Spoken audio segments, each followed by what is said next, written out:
പഹൽഗാം ഭീകരാക്രമണം കഴിഞ്ഞിട്ട് 24 മണിക്കൂർ പിന്നിട്ടിരിക്കുന്നു. പാകിസ്ഥാൻ്റെ പങ്ക് നിസ്സംശയം തെളിയിക്കുന്ന വ്യക്തമായ തെളിവുകൾ ഇന്ത്യക്ക് ലഭിച്ചു കഴിഞ്ഞു. പാക് പൗരന്മാരുടെ പങ്ക് ഒരിക്കലും നിഷേധിക്കാൻ സാധിക്കില്ല. ആ ആക്രമണം നടത്തിയ 4 പേരിൽ 3 പേരും പാക് പൗരന്മാരാണ് എന്ന് തെളിഞ്ഞു കഴിഞ്ഞിരിക്കുന്നു. എന്താണ് സാർ പാകിസ്ഥാൻ ഇതുകൊണ്ട് ലക്ഷ്യമിടുന്നത്? എന്താണ് ഈ പാകിസ്ഥാന് രാഷ്ട്രീയമായിട്ടും സാമ്പത്തികമായിട്ടും സൈനികമായിട്ടും ഇപ്പം ഏറ്റവും ദുർബലമായിട്ടുള്ള ഒരു അവസ്ഥയിലാണ്.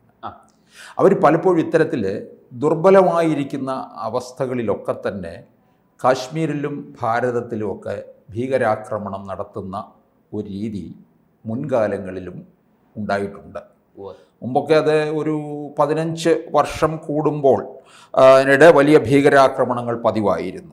പക്ഷേ കുറേ കാലമായിട്ടത് ഒരു 5 വർഷത്തിനിടയിൽ ഇത് സംഭവിക്കുന്നു എന്നുള്ളതാണ്.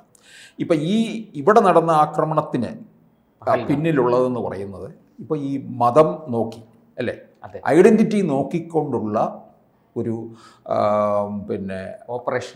ഓപ്പറേഷനാണ് നടത്തിയത്. അപ്പം മനുഷ്യരെ വെടിവെച്ച് വീഴ്ത്തുന്നത് ഇത് ആരുടേതാണ്? ലഷ്കർ ഇ തൊയ്ബയുടെ ഒരു പതിവ് രീതിയാണ്. പക്ഷേ ഇവിടെ ഉത്തരവാദിത്വം ആരേറ്റെടുത്തു? റെസിസ്റ്റൻസ് ഫ്രണ്ട് ആണെങ്കിലും പിന്നിൽ നിൽക്കുന്നത് ലഷ്കർ ഇ തൊയ്ബ തന്നെയാണെന്നുള്ളത് ഉറപ്പായിട്ടുള്ള കാര്യമാണ്. പാകിസ്ഥാനെ സംബന്ധിച്ചിടത്തോളം ഇപ്പോൾ മിക്കവാറും ലോകത്തുള്ള എല്ലാ രാജ്യങ്ങളും ഇവരെ ഒറ്റപ്പെടുത്തും. ഇപ്പം തന്നെ ഇന്ത്യ കടുത്ത നടപടികളിലേക്കല്ലേ കടന്നിരിക്കുന്നത്. അതെ, പാക് പൗരന്മാരെല്ലാം രാജ്യം വിടാനും 48 മണിക്കൂറിനുള്ളിൽ അതുപോലെ തന്നെ മറ്റ് പല ജലകരാർ മരവിപ്പിച്ചു. അത് തന്നെ മതിയല്ലോ, അവരുടെ പിന്നെ കാര്യങ്ങൾ പോകത്തില്ലേ? അതെ, ഇവർ ഈ സമീപകാലത്ത് നമ്മൾ പിന്നെ പല വീഡിയോകളും ചെയ്തിട്ടുള്ളതാണ് അവിടുത്തെ സാമ്പത്തിക സ്ഥിതിയെക്കുറിച്ച്.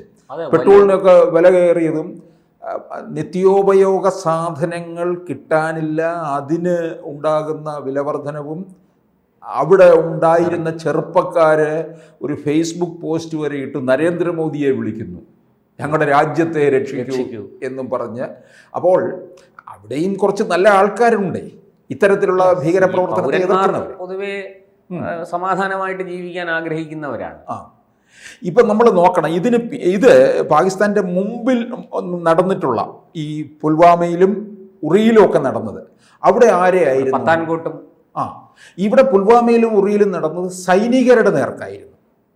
ഇവിടെ സൈനികരുടെ നേർക്കല്ല, ഇവിടെ പിന്നെ ടൂറിസ്റ്റുകളുടെ നേർക്കാണ് നടത്തിയത്. അതും മതം നോക്കി. കഴിഞ്ഞ ഒരു വർഷമായിട്ട് 2.5 കോടി ടൂറിസ്റ്റുകളാണ് ആ പ്രദേശത്ത് അവിടെ സന്ദർശനം നടത്തിയത്. ലോകം തന്നെ ഞെട്ടി നിൽക്കുകയാണ്. ഒന്ന് ആലോചിക്കണം, കോവിഡ് കഴിഞ്ഞതിന് ശേഷം പല പ്രദേശങ്ങളിലും പല ടൂറിസ്റ്റ് കേന്ദ്രങ്ങളും അതിൻ്റെ ഒരു ശരിയായ രീതിയിലേക്ക് മടങ്ങി വന്നിട്ടില്ല.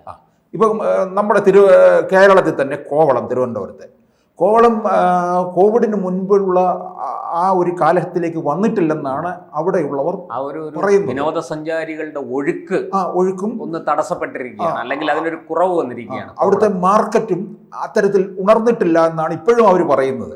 പക്ഷേ പിന്നെ കശ്മീർ മാറിയെടുത്തു. ഇത്രയും ജനങ്ങൾ അവിടെ പോകണമെന്നുണ്ടെങ്കിൽ അവിടെ സമാധാനം ഉറപ്പായതുകൊണ്ടല്ലേ. ആ സമാധാനം എന്ന് കിട്ടിയത്? ഈ 370 ആർട്ടിക്കിൾ 370 എടുത്തു കളഞ്ഞതിന് ശേഷമാണ് അവിടെ സമാധാനം വാസ്തവത്തിൽ. അതെ, മോദി അധികാരത്തിൽ വന്നതിന് ശേഷമാണല്ലോ. ഇത് ഇന്ത്യയിൽ പലർക്കും ഒരു അസ്വസ്ഥത ഉണ്ടാക്കി എന്നുള്ളത് വേറെ കാര്യമാണ്. പക്ഷെ ഇതിൻ്റെ യഥാർത്ഥ ഫലം ഇപ്പോൾ ലോകത്തുള്ള പലരും അനുഭവിക്കുകയാണ്. അതിനോടൊപ്പം തന്നെ കശ്മീർ ജനതയും മാറിപ്പോയി. അവർ സാമ്പത്തികമായിട്ട് അവർക്ക് ഉന്നമനം ഉണ്ടാകുന്നു. അവിടെയുള്ള മുസ്ലിം വിഭാഗത്തിൽപ്പെട്ടവരും എല്ലാ വിഭാഗത്തിൽപ്പെട്ടവരും ഉയർന്ന ജീവിത നിലവാരം, കയ്യിൽ പണമുണ്ട്, പിന്നെ ടൂറിസ്റ്റുകളുടെ നിരന്തരമായ വരവാകുമ്പോൾ മാർക്കറ്റ് ഉണരുകയല്ലേ ചെയ്യുന്നത്. അതെ, സമ്പദ്ഘടന മെച്ചപ്പെടുന്നു. ഞാൻ കേട്ടത് ഏതാണ്ട് 40 ദശലക്ഷത്തിന്റെ കച്ചവടമാണ് ഒറ്റയടിക്ക് തകർന്നു പോയിരിക്കുന്നതെന്നാണ്. അത് പ്രശാന്ത്, ഏത് ഇടങ്ങളിൽ പോലും പലതരത്തിലുള്ള ടൂറിസം ഉണ്ട്. ഇപ്പം പിന്നെ എന്താ ആത്മീയമായിട്ടുള്ള ടൂറിസം, പിൽഗ്രിം ടൂറിസം. അത് വരുമ്പോൾ അവിടെ നടക്കുന്ന വിപണി എന്ന് പറയുന്നത് വേറൊരു തരത്തിലായിരിക്കും. അതെ. കാശ്മീരിലെ ടൂറിസ്റ്റ് കേന്ദ്രങ്ങളിൽ നടക്കുന്ന വിപണി എന്ന് പറയുന്നത് അത് വേറൊരു തരത്തിലായിരിക്കും. അതെ. അവിടുത്തെ ഹോട്ടലുകൾ, അതെ, റെസ്റ്റോറൻറ്റുകൾ, മറ്റ് ചെറിയ ചെറിയ കച്ചവടക്കാർ, ഈ കരകൗശല വസ്തുക്കൾ, അവിടുത്തെ തുണി, അവിടെ ആ കാശ്മീരിൻ്റെതായ തനത് ഉൽപ്പന്നങ്ങളുണ്ടല്ലോ, ഈ അവയുടെ വിപണി. ഈ ടൂറിസ്റ്റുകളെയൊക്കെ ഈ ട്രക്കിംഗ് ഏരിയയിലേക്ക് കൊണ്ടുപോകുന്ന ചെറു കുതിരകളിലേക്ക് ആണ് കൊണ്ടുപോകുന്നത്. അതെ. ഞാൻ കഴിഞ്ഞ ദിവസം അറിഞ്ഞത് അവർ നല്ല റേറ്റ് വാങ്ങിക്കുന്നുണ്ട്. കാരണം അല്ല, ഒരു സമയം 500 കുതിരകളാണ് കയറി പോകുന്നതെന്നാണ് നമുക്ക് കിട്ടിയ വിവരം. ഈ അപകടം ഇത് നടന്ന സ്ഥലത്ത്, അപകടമല്ല, ഈ ഭീകരാക്രമണം നടന്ന സ്ഥലത്ത് നടന്നോ അല്ലെങ്കിൽ ഈ കുതിരപ്പുറത്തോ അല്ലേ പോകാൻ പറ്റുള്ളൂ. അപ്പോൾ അവിടേക്കൊക്കെ ഒരാൾക്ക് 1000 രൂപ വെച്ചൊക്കെ വാങ്ങുന്നു എന്നാണ് അറിയുന്നത്. അത് എത്രയാണ് ഡിസ്റ്റൻസ് ഒന്നും നമുക്ക് അറിയില്ല, ആയിരിക്കാം. ഇപ്പോൾ ടൂറിസ്റ്റ് കേന്ദ്രങ്ങളിൽ എല്ലായ്പ്പോഴും അങ്ങനെയാണ്. ടൂറിസ്റ്റുകളെ അവിടെ ശകലം വില കൂടും, വ്യത്യാസമുണ്ട്. അത് നമ്മൾ ലോകമെമ്പാടുമുള്ള കാര്യം തന്നെയാണ്. പക്ഷേ ഈ ടൂറിസത്തിനെ മെച്ചപ്പെടുത്താൻ വേണ്ടി തന്നെയാണ് കേന്ദ്ര സർക്കാർ ഇത്തരത്തിൽ ആസൂത്രണം ചെയ്തത്. ഒരു മിനി സ്വിറ്റ്സർലൻഡ് ആണത് എന്നുള്ളതും കൂടി അറിഞ്ഞിരിക്കണം. അപ്പോൾ അത്തരത്തിൽ ഈ വിനോദസഞ്ചാര കേന്ദ്രത്തിനെ തകർക്കുക എന്നുള്ള ലക്ഷ്യം കൂടി അവർക്കുണ്ട്, ഇതിൻ്റെ പിന്നിലുണ്ട്. കാരണമെന്ന് പറഞ്ഞാൽ ഇത്തരത്തിൽ വളർന്നു കയറുമ്പോൾ പിന്നെ ഇതിൻ്റെ വേറൊരു കാര്യം കൂടി നമ്മൾ ഓർക്കണം. പാകിസ്ഥാന്റെ കരസേനാധിപൻ കഴിഞ്ഞ നാളുകളിൽ അസിം മുനീർ എന്താണ് പറഞ്ഞത്? ഇന്ത്യയുമായിട്ടുള്ള ഒരു കലഹം അവസാനിക്കുന്നില്ല, കശ്മീർ പിടിച്ചെടുത്തിരിക്കും, കശ്മീർ ഞങ്ങളുടെ ഞരമ്പാണ് എന്ന് പറഞ്ഞിരിക്കുന്നു. അത് പറഞ്ഞു കഴിഞ്ഞതിന് ശേഷം ഏതാണ്ട് ഒരാഴ്ച പിന്നിടുമ്പോഴാണ് ഈ സംഭവം നടന്നത്. പിന്നെ നമ്മൾ ആലോചിക്കണം, ഇന്ത്യയിൽ പ്രധാനപ്പെട്ട സംഭവങ്ങൾ നടന്നുകൊണ്ടിരിക്കുമ്പോഴാണ് ഇത് നടക്കുന്നത്. അമേരിക്കൻ വൈസ് പ്രസിഡന്റിന്റെ സന്ദർശനം, ഒക്ടോബറിൽ നവംബറിൽ ഇന്ത്യയുമായിട്ടൊരു വലിയ കരാർ ഒപ്പിടാൻ പോവുകയാണ്, വ്യാപാര കരാർ. ഈ ഇന്ത്യയും US-ഉം തമ്മിലുള്ള ബന്ധം പാകിസ്ഥാനെ പലപ്പോഴും വലിയ അസ്വസ്ഥത ഉണ്ടാക്കിയിട്ടുണ്ട്. പിന്നെ ട്രംപ് പാകിസ്ഥാനെ നിശ്ചിതമായിട്ട് തള്ളി പറഞ്ഞുകൊണ്ടിരിക്കുകയാണ്. അവരുമായിട്ടുള്ള ഒരു ചർച്ചകളും എങ്ങും പാകിസ്ഥാന് കൊടുക്കുന്ന സഹായങ്ങളെല്ലാം നിർത്തിവെച്ചിരിക്കുകയാണല്ലോ. വലിയ തോതിൽ US എയ്ഡ് വെട്ടിക്കുറച്ചു.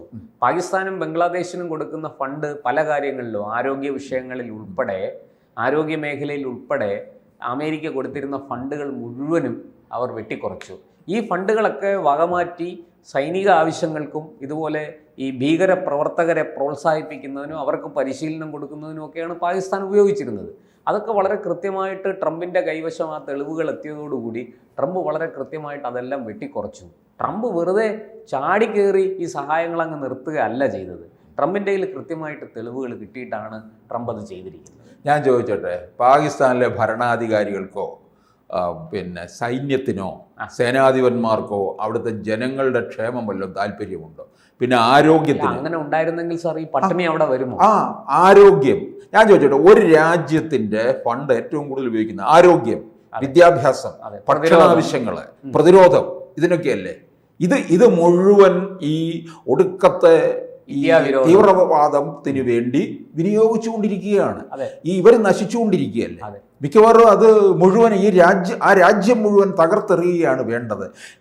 പിന്നെ ഇസ്രായേൽ ഗാസ് കയറി നിരത്തിയതുപോലെ ഇവിടം കയറി നിരത്തുക എന്നുള്ളതേ ഉള്ളൂ. അതിനെനിക്ക് തോന്നുന്നു ട്രംപും ഒക്കെ വിചാരിച്ചു കഴിഞ്ഞാൽ ചിലപ്പോൾ അത് നടന്നിരിക്കും. പക്ഷേ അതിനൊരു മറുവശമുണ്ട് സാർ. നിരപരാധികളായ കുറെ മനുഷ്യരും അതിൽ അതിപ്പോൾ ഗാസയിലില്ലായിരുന്നു, ഹമാസ് കാണിച്ച ഇതിനകത്ത്. പക്ഷേ ഇവരുടെ നിത്യത്തൊഴിലല്ലേ പാകിസ്ഥാന്റെ? അത് മാത്രമേ ഉള്ളൂ, അതവരുടെ കുലത്തൊഴിലായി മാറിയിരിക്കുന്നു എന്നുള്ളത് നമ്മൾ ഓർക്കണം. ഇതിനകത്ത് നിരവധി കാര്യങ്ങൾ ഉണ്ടെന്നുള്ളതാണ്. ഈ സംഭവത്തോട് ഇന്ത്യ ഇനി എങ്ങനെ പ്രതികരിക്കും എന്നുള്ളതാണ് ഇനി ഒരു വലിയ പ്രതികരിച്ചു തുടങ്ങി. ഏതാണ്ട് 24 മണിക്കൂറിനുള്ളിൽ നമുക്ക് അതൊരു തുടക്കം മാത്രം കൊടുത്തിരിക്കുകയാണ്. ഇതിന്റെ പിന്നെ അനന്തര ഫലം ഇനി അധികം ഇപ്പോ ഈ നദീജല കരാർ മരവിപ്പിച്ചതും 48 മണിക്കൂറിനുള്ളിൽ പാക് പൗരന്മാർ മുഴുവനും വിട്ടുപോകണമെന്നും നയതന്ത്ര ബന്ധം 30% വെട്ടിച്ചുരുക്കണമെന്നും ഒക്കെ പറഞ്ഞിരിക്കുന്നു. മാത്രമല്ല, ഇന്ത്യയുടെ നയതന്ത്ര പ്രതിനിധികളെല്ലാം തിരിച്ചു വിളിച്ചു പാകിസ്ഥാനിൽ നിന്ന്. കാര്യാലയം പൂട്ടാനാണ് ഉദ്ദേശിക്കുന്നതെന്ന് തോന്നുന്നു അവിടെ. എന്തായാലും നമുക്ക് കാത്തിരുന്ന് കാണാം. എന്താണ് സംഭവിക്കാൻ പോകുന്നത്? കൂടുതൽ വാർത്തകളും വിശേഷങ്ങളും നിങ്ങളിലേക്ക് എത്താൻ ABC മലയാളം സബ്സ്ക്രൈബ് ചെയ്യുക, ബെൽ ബട്ടണും അമർത്തുക.